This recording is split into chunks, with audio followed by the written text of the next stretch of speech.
বন্ধুরা, কেডা কেডা আমার মতন সাজনা চরচড়ি খাইতে ভালাবান আর ডুগা ডাগা চাবাইতে ভালাবান।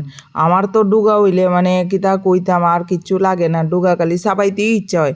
আর এখন তো হইছে সাজনার সিজন, ওই দেন কড়াই গরম করে সেটা কবে থেকে কইতাছি সাজনার চরচড়ি খাইতাম আর পারি না। কড়াই গরম করছি, কইরা সরিষার তেল দিয়া দিছি, সরিষার তেল শুকনা লঙ্কা কালো জিরা সম্বাস দিয়া সাজনা আর আলুটা ছাইরা দিছি। এইবার বালা কইরা তেলের লগে মিশাই লাইছি, লবণ দিছি, দিয়ে এইবার ডাইক্কা দিয়ে এলামো। ডাক্কা এরকম একটু একটু করে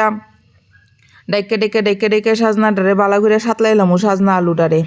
এরপরে এই দেখেন আমিও বারবার ডাইক্কা দিতাছি, লবণ আগেই দিয়ে লাইছি, প্রথমে হলুদটা পরে দিমু, এইভাবে ডাইক্কা সেরা সাজনা আলুটারে সাতলাই লাইছি।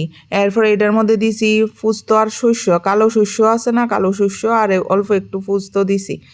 পোস্ত দিয়া পোস্ত বাটা দিয়া টমেটো দিয়ে লাইছি, হলুদ গুঁড়া দিছি আর দিয়ালামও। অনেকে আস্তা লঙ্কা দিতে পারেন, আমার আজকে আর আস্তা লঙ্কা দিছি না, আমার নাইলে লঙ্কা খুবই ভালো লাগে কিন্তু দিছি না। এটার মধ্যে আদা বাটাও আছে, শস্য আর পোস্তটার লগে আদাও দিছি, একটু লঙ্কাও দিছি। আমি আস্তা লঙ্কা আর দিছি না, এক লগই এটা বাইটটা দিয়ে লাইছি। এরপরে দিয়া ডাইক্কা দিয়ে লাইছি। ডাইকে এরপরে দেখেন আবার সাতলাইছি, এটারে বালা করে সাতলাইয়া একটু জুল যেমন রাখবেন একদম মাখা মাখা করে ওই দেখেন লামাই লাইছি সাজনা চরচড়ি। তো আজকে তো মনের মতন সাজনা চরচড়ি খামু। তো কেটা কেটা সাজনা চরচড়ি খাইতে পারলাম অবশ্যই কমেন্টে জানাইবেন। টাটা।